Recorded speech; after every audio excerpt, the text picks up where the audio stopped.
Hola, ¿qué tal? ¿Cómo le va? Qué bueno que nos acompañe esta semana también. Yo soy María Scherer y voy a repetirle un poco los temas porque las cosas que están pasando no acaban de resolverse. Que no haya ilusos para que no haya desilusionados, decía Manuel Gómez Morín, uno de los fundadores del PAN. Pero ya sabe, la política siempre deja a varios decepcionados. Mientras más expectativas se crean, mayor es el desencanto. Así ocurrió en el inicio de la transición democrática cuando Vicente Fox ganó las elecciones en el año 2000. Y para muchos, ni siquiera hay que esperar a que Andrés Manuel López Obrador termine su sexenio. No va ni a la mitad, pero hoy ya se declaran muchos desengañados. Algunos hablan incluso de traición, porque acompañaron al presidente en más de una de sus campañas y él les ha pagado con insultos o hasta con el abandono. De esto vamos a platicar hoy con Julieta García. Ella es escritora y directora de la revista Este País. Julieta, qué bueno tenerte María? aquí. Gracias por invitarme. Y también con Andrea Guadarrama. Ella es consultora independiente en justicia transicional. Andrea, qué gusto. Muchas gracias, María. A ver, Julieta, para abrir. Abramos. Hace un par de semanas en este espacio Soledad Loaesa me dijo que el presidente López Obrador tiene más opositores de los que él jamás hubiera pensado. Que, bueno, además esto no ha sido gratuito, ¿no? Se ha echado encima a grupos que votaron por él, que como decía, lo acompañaron en más de una campaña, incluso en sus 3 campañas, y sin embargo las decisiones del gobierno ahora los tienen en contra, ¿no? Estos grupos, estos sectores los tienen totalmente en contra. Los escritores, los cineastas, los dramaturgos, los pintores y un larguísimo etcétera. ¿Les dio López Obrador la espalda? Yo creo, es como una cosa bastante complicada porque yo creo que primero sigue teniendo un grupo de apoyo muy, muy grande, muy firme. Hemos visto a Damián Alcázar decir que él está con el presidente hasta el final. Hay mucha gente que yo conozco, admiro y aprecio que está con el presidente. A pesar de los pesares. Y yo creo que parte del tema es un poco lo que tú decías al principio cuando presentaste esto, que es como sigue habiendo algo ahí de esperanza. Alejandra Frausto, a quien yo conozco y aprecio desde hace mucho, es una mujer que ha trabajado con la cultura de cerca, ha trabajado con las culturas populares. Ella por lo menos, es como una figura interesante, digamos, para estar al frente de una secretaría como la de Cultura. Y yo pienso que el desencanto a lo mejor viene porque precisamente se apostó muchísimo por un cambio ahora. Se hizo una apuesta muy interesante también de grupos de escritores y de actores y de creadores en general por un cambio porque definitivamente no había habido un apoyo a la cultura en los sexenios anteriores, ¿no? O sea, medio estaba o estaba disfrazado o X, o simplemente los dejaban pasar, ¿no? Pero ni los gobiernos estatales, ni los gobiernos municipales y desde luego el gobierno federal de los sexenios anteriores no han puesto para nada sus canicas aquí, ¿no?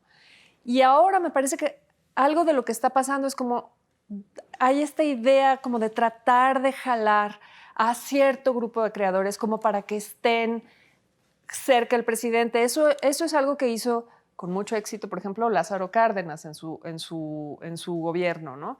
Y pues ahí estaban los muralistas y pintaron las paredes de todos lados, hicieron las esculturas de todos lados. Entonces, yo pienso que hay un desencanto por una parte porque había una esperanza muy grande, por un lado, y por otro lado no hay tanto desencanto sino un compromiso. Y a mí lo que me preocupa de todo eso, un compromiso con el presidente, lo que me preocupa de todo eso es que haya una escisión en el medio cultural, porque justo eso es lo que no debería de haber.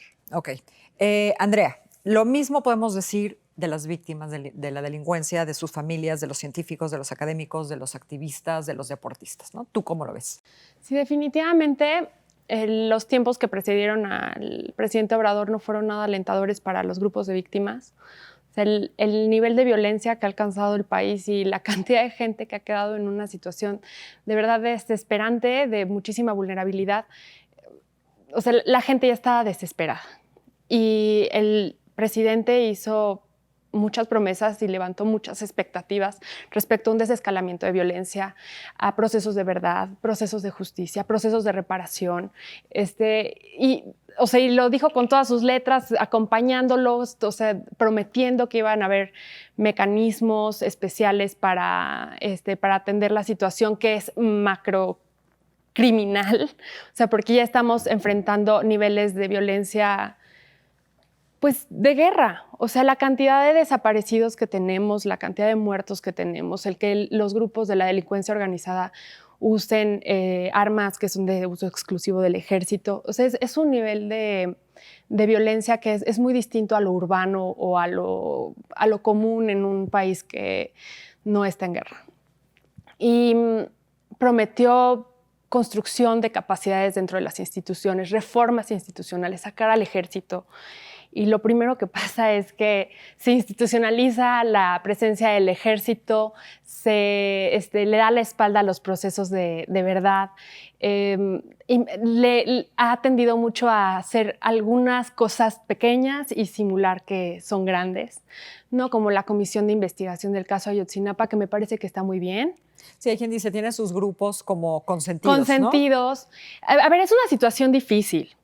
No era fácil para nadie, pero levantó muchas expectativas y se necesitaba mucha voluntad política y se necesitaba dinero, invertirle dinero. Estos procesos cuestan y la cantidad de gente y la cantidad de necesidades que hay ya son muy grandes y eso requería de una inversión y requería de mucha voluntad y requería también de pedir apoyo internacional y no ha sucedido y la gente está desesperada. Finalmente, la Comisión de Víctimas está operando con el 75% menos de su presupuesto. Hay un mecanismo de atención y reparación a víctimas que no sirve. Hay algunos avances, como la Comisión de Búsqueda. Ahora tocamos el punto del dinero. Okay. Julieta, tú decías hace un momento, hablabas de que todavía hay cierta esperanza, ¿no? De que no ha muerto la esperanza. Entonces yo te preguntaría, ¿cómo en qué se sostiene? ¿No? Entiendo que la esperanza muere al último, ¿no? Pero ¿en qué se sostiene esta esperanza? No lo sé, supongo que se sostiene en parte, no estoy muy segura, pero supongo que se sostiene en parte en algo que tiene que ver con el pasado, con que en el pasado se manejaron tan mal las cosas, en muchos sentidos. Por lo que te digo, están allí los museos, pero los museos han estado abandonados históricamente, ¿no?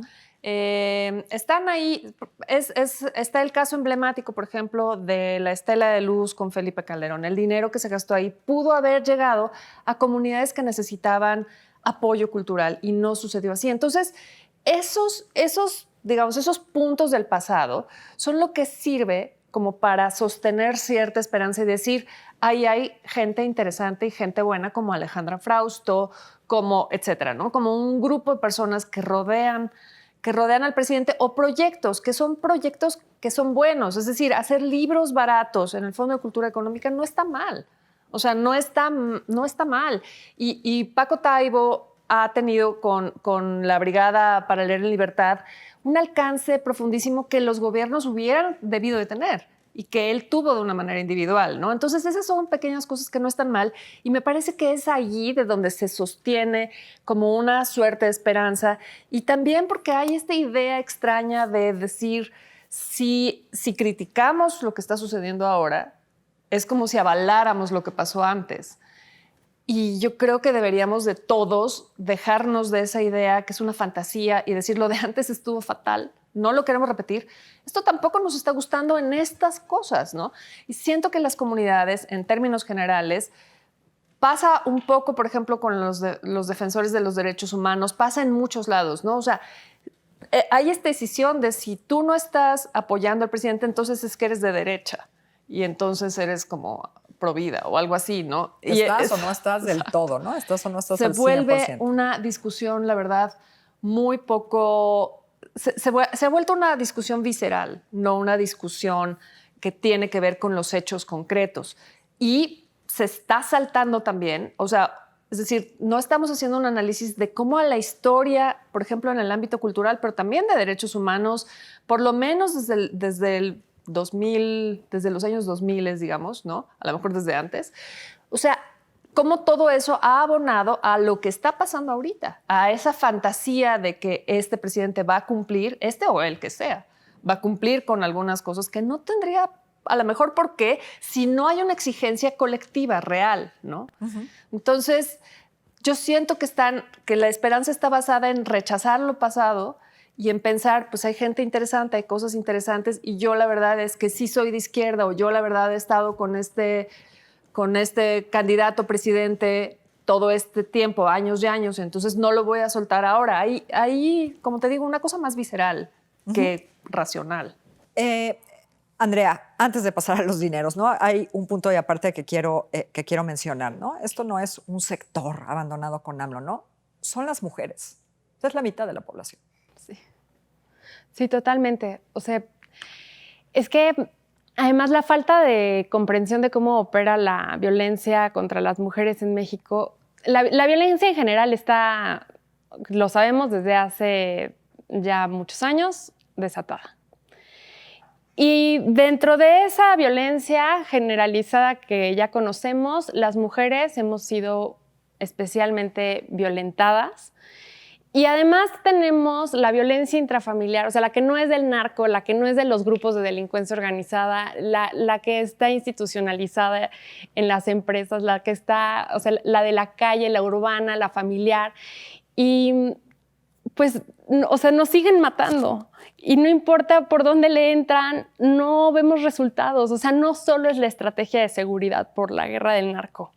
O sea, por ningún lado nos han ayudado, ¿no? Y creo que no estoy segura de si, o sea, no recuerdo al presidente haciendo promesas en particular para las mujeres, no lo recuerdo bien, pero es la mitad de la población, como dices, y, sí. Nos ha tocado muy duro.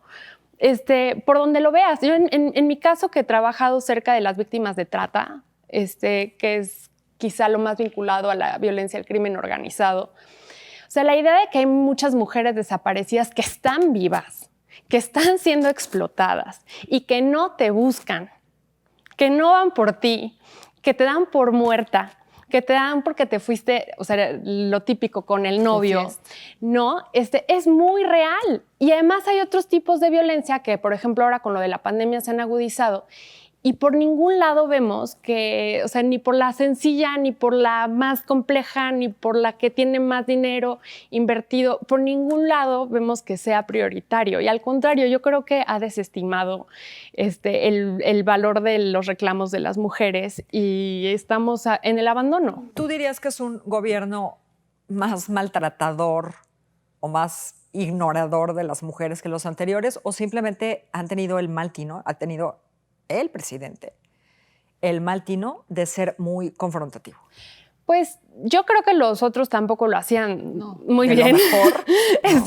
Yo creo que nadie lo había hecho muy bien.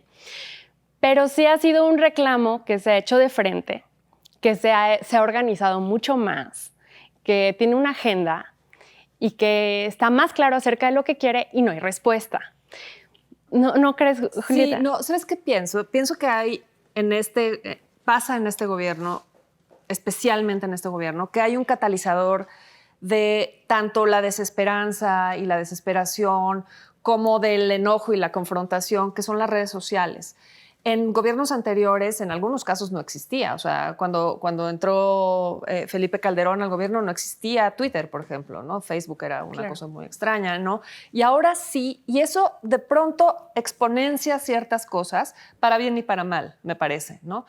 Y también creo que eso ha ayudado a que ciertos grupos se encuentren, se organicen mejor y hagan valer mejor su voz, hagan valer más su voz. Antes no, y con este gobierno creo que pasa, pero no estoy muy segura, pero me parece que lo que pasa es que también cuando se creó toda esta expectativa y esta esperanza, sucedió en parte porque el actual presidente López Obrador, viajó por todo el país y se hizo como cercano a las personas. Las personas se sentían en contacto con eso. Y ahora se sienten con la capacidad de decirle de frente cosas. Antes no, o sea, eso era imposible con Peña Nieto, ni siquiera daba deja tú las mañaneras, nada. No daba entrevistas, no Las nada. vallas. Estaba allá, ¿no? En el Olimpo, no se podía tocar. En cambio, este personaje que sí se toca, que sí se ha dado, como él mismo dice, baños de pueblo, a él entonces sí hay que decirle las cosas de frente, a los otros no. Y eso, a mí me parece que la violencia contra las mujeres es un tema cultural y las políticas públicas debieron haberse hecho desde hace muchísimo tiempo. O sea, si vemos los clásicos mexicanos del cine, son de una violencia brutal contra las mujeres en términos generales. Eso es una cosa histórica, pero se puede cambiar con políticas públicas. Cuando la gente se siente cercana, le dice en su cara al presidente, porque es como, pues presidente, tú has estado diciéndonos que estamos contigo y que estamos todos juntos, Sí. dame razón. Y pues Totalmente, o sea, totalmente. O sea, creo que además fue un movimiento, empezamos el año con un movimiento global, o sea, ¿no? Empezamos a ver todas estas marchas alrededor del mundo. Creo que o sea, las mujeres estamos muchísimo más empoderadas, como dices, hemos encontrado nuestras formas de organizarnos con una agenda más clara y en lugar de abrirle las puertas y cambiar su agenda si no estaba en sus planes esto y de acomodar su agenda, como que ha sido cerrarnos la puerta en la cara y por ningún lado veo que sea una prioridad. Yo creo que simplemente no estaba en su plan de gobierno, no estaba... Ni estaba presupuestado Ni estaba que iba a pasar lo que pasó presupuestado. con las mujeres, ¿no? Ni que se movilizaran de esta manera, ni que de pronto se volviera un movimiento. No se volvió, ¿no? Porque trae su historia, Tiene pero su que fuera historia. tan sonoro, digamos, este año, ¿no? Y en lugar de acomodar su agenda y en lugar de voltear la mirada, o sea, a decir, bueno, ¿qué podemos hacer particularmente con esto? ¿Cuáles son nuestras políticas? ¿Qué estamos fondeando? ¿Qué no estamos fondeando?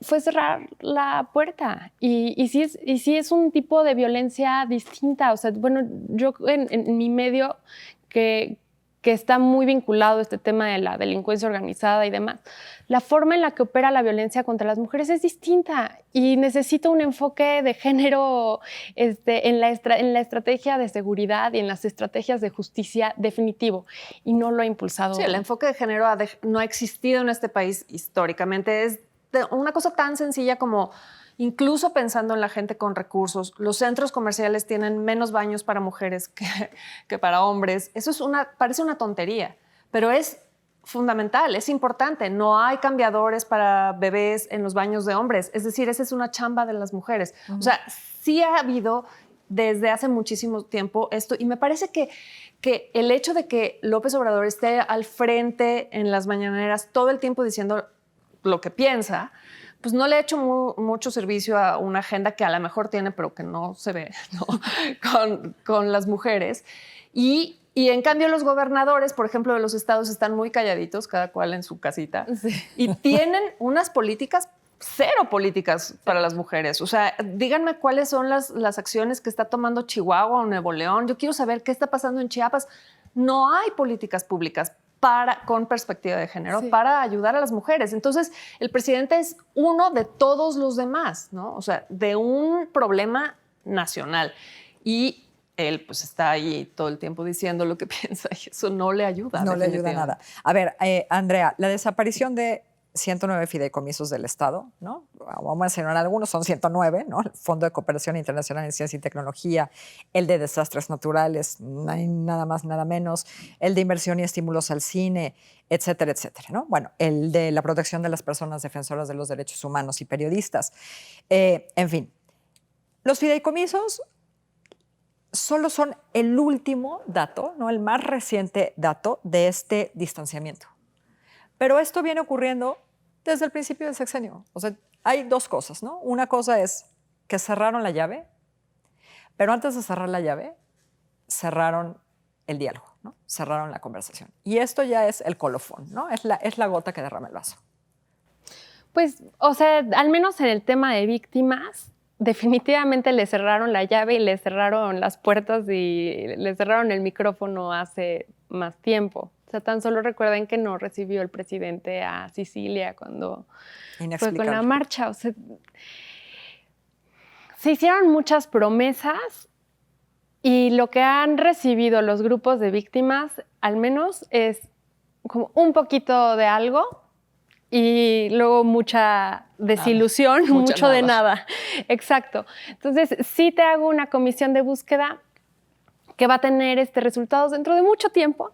Y ahorita que tus necesidades actuales en términos de atención, de ayuda, de reparación, porque la gente se empobrece con la búsqueda de personas, la gente deja de trabajar, la gente se dedica a buscar y la gente necesita y tiene derecho a tener una reparación integral. Sí. Tienes un sistema que fue creado en administraciones pasadas que no funciona, que la gente del presidente de esta administración, cuando entró, sabía que no funcionaba y que en lugar de modificarlo, lo que hicieron fue dejarlo mal hecho, recortarle el presupuesto, detener la operación y ahora con el tema de los fideicomisos, pues hay mucha incertidumbre porque los fondos, por ejemplo, a nivel federal que reciben las víctimas, que son pocas víctimas en realidad las que tienen acceso a estos recursos.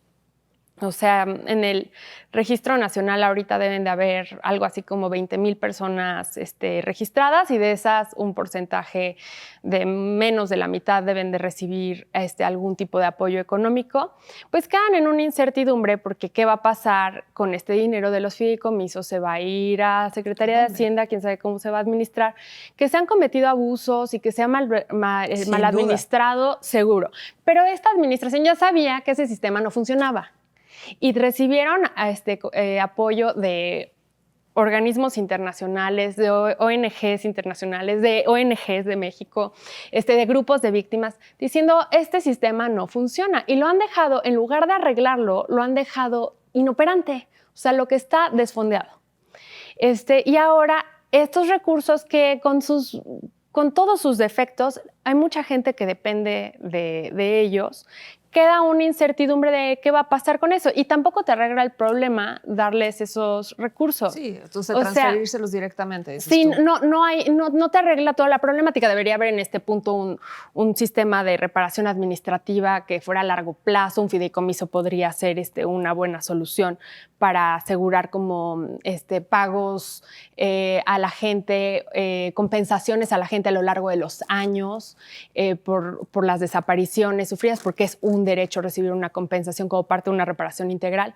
Pero eso tiene que ir acompañado de verdad y tiene que ir acompañado de justicia, y justicia tampoco resulta que tiene dinero, y verdad resulta que tampoco tiene dinero, sí, y tampoco tiene voluntad política. Ni hay políticas públicas. Ni hay políticas públicas asociadas, ¿no? Entonces, y se entiende que no hay dinero, Julieta. Lo que no se entiende es que el presidente no esté escuchando a todos estos grupos. Yo no sé si no está escucha? mal informado, yo no sé si es verdad que es súper necio, yo no sé si tiene una agenda oculta que no estamos viendo y a lo mejor después misteriosamente todo se va a resolver de una manera mágica. No lo sé, de verdad que Porque no lo sé. escuchar no cuesta, ¿no? Escuchar no cuesta, pero me parece que al presidente le pasa un poco lo que pasa con los grupos que están muy asociados a él, que es decir, todo lo pasado ya lo chupó la bruja. Y eso es problemático, en parte porque es verdad, o sea, en parte porque hay una cosa, sí, es decir, en el imaginario colectivo, y ni siquiera en el imaginario colectivo, solo basta ver un par de notas de periódico del último sexenio, o sea, todo el dinero que se robaron los Duarte, todas estas cosas extrañas que hubo con algunos fideicomisos, con las universidades, o sea, es tal ha sido, es brutal. Entonces es como, o sea, sí, en efecto, lo había hecho la bruja, ¿no? ¿Se puede resolver? Yo pienso que se puede resolver. Yo pienso que se debería resolver y que este es un mecanismo, lo mismo pienso, o sea, lo pienso, por ejemplo, con el FONCA, con el FODECINE, lo pienso, desde luego, con la atención a las víctimas, con el FONDEN, ¿no? Pienso que sí debería de resolverse. Los fideicomisos, además, son difíciles de explicar al público en general porque son una forma como muy extraña en donde puede venir dinero internacional de privados que no son mecanismos para hacer dinero, sino para distribuir ese dinero de forma muy puntual en cosas específicas y concretas, pero es dificilísimo de explicar porque, pues, ¿qué hacen? Pues depende, ¿no? No hay como algo muy claro. Yo pienso que el presidente está tratando de deshacerse de todo lo pasado, así le cueste al país, así le cueste a él, y a lo mejor, te digo, yo no sé si tenga una solución, espero que sí, pero una vez más, como había este pasado oscuro que tenían los fideicomisos, como había este pasado oscuro, no en el caso de las mujeres, pero sí en el caso de los gobiernos y su atención a las mujeres, este pasado oscuro en el ámbito cultural, hay ahora también un apoyo a estas medidas que son una locura, ¿no? Una locura desaparecer. Arréglalos, pues, ¿no? O sea, arréglalos. El secretario Herrera, Andrea, explicó en un video, no como dice Julieta, no es nada fácil explicar lo que es un fideicomiso, no, pero hace un intento y hace este video. Y lo que dice es básicamente, no se va a poner en riesgo un solo peso de los que llegaban a estas personas y en estos programas. No va a haber impacto en los beneficiarios finales. ¿Tú crees? Pues es que es un volado, vamos a ver, uno, y dos, o sea, bueno, al menos en el tema de víctimas, yo creo que no estaría mal reevaluar si un fideicomiso era la mejor figura para hacer llegar estos fondos. El tema es que como que destruyen y no construyen, ¿no? Como que llegan con machete, cortan y realmente pues es una promesa, te dicen todo va a estar bien y todo va a seguir llegando. Y la pregunta también sería como, quiero que siga llegando como llegaba. Exacto. Igual y no, o sea, realmente este problema es más complejo. Tú ya lo sabías. No has hecho nada por arreglarlo. Ahorita me haces esa promesa que en su caso, o sea, en el mejor de los casos van a seguir recibiendo el dinero y va a perpetuar un problema es una promesa que he oído antes, además, ¿no? Sí, claro. Y no se ha cumplido. O sea, se sigue perpetuando un problema que inició con la administración anterior, en el caso, por ejemplo, de víctimas. Yo lo que no veo es, o sea, uno, pues qué miedo qué va a pasar con ese dinero, ¿no? ¿Quién sabe si sí va a llegar o no va a llegar? Ok, pero que destruyen y no construyen capacidades, no construyen instituciones, no arreglan lo que estaba mal. O sea, porque sí es cierto que antes que se hicieron muchas cosas mal, es cierto. El sistema de víctimas tiene muchos problemas, pero tampoco lo arreglan, María. O sea, tampoco lo arreglan y te quitan ese dinero que es como con lo que medio operaba.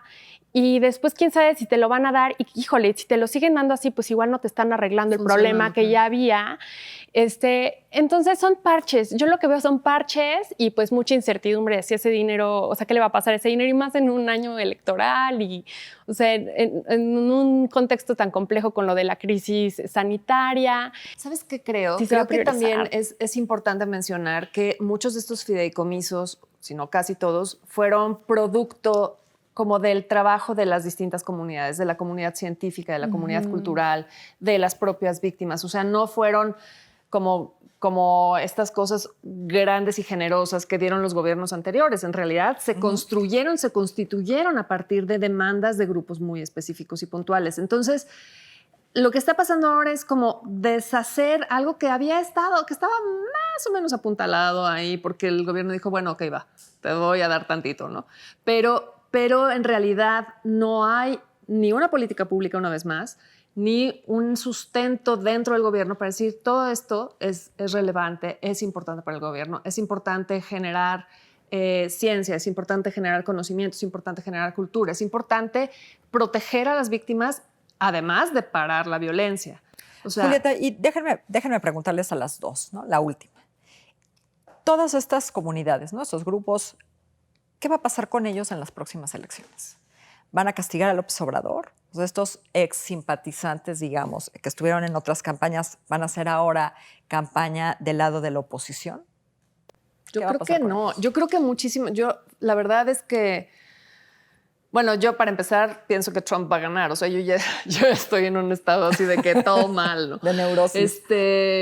Pero pienso que no. En parte por lo que decía al principio, porque creo que sigue la gente apegándose a ciertas esperanzas con este presidente y en parte porque se quieren deshacer del pasado también muchos de estos grupos, de estas comunidades.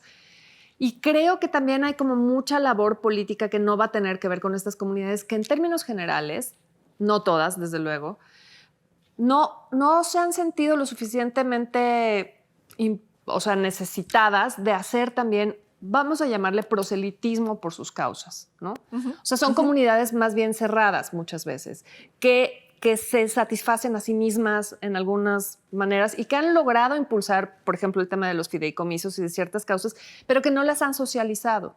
Y eso es algo que va a redituarle a Morena al final, ¿no? Porque esas no son causas que estén socializadas. La gente en términos generales no entiende, o sea, en el país, porque es un país muy pobre y con muchos espacios muy aislados, ¿para qué sirve la ciencia? ¿Para qué sirve? O sea, o ciertos tipos de ciencia, cierta investigación muy puntual. El teatro. Sí, sí, exacto. O sea, le sirve de manera muy específica a todo el país. Sí le sirve, pero es difícil hacerlo tangible. O sea, es muy difícil hacerlo tangible y decir, ahí está. Entonces, yo pienso que no necesariamente que estas comunidades o se ponen las pilas y hacen un trabajo de socialización de por qué necesitan eso y por qué eso es relevante para el país y para quien esté en Chiapas o en Sinaloa, en la Sierra Madre. O sea, ¿por qué es relevante o no va a cambiar nada, ni ahora ni en adelante? Andrea. Pues yo creo en principio que sí va a afectar la voluntad, o sea, la opinión de los grupos de víctimas, o sea, definitivamente al grupo de mujeres, o sea, las mujeres como movimiento. Yo creo que sí ha sido muy impactante todo la forma en la que los reclamos han sido recibidos y manejados en esta administración, aunque siempre me sorprende cuando creo que va a tener un impacto muy grande algo, a la mera hora ves las encuestas de aceptación y resulta que no están tan afectadas como yo pensaría que van a estar. Pero, o sea, la violencia en este país sigue escalando, las familias se siguen quedando incompletas, cosas atroces continúan sucediendo y la verdad es que la gente no ha perdonado, no perdonó a Calderón, no perdonó a Peña. Y yo pensaría que no tienen por qué perdonar a este, pero siempre me sorprenden las encuestas.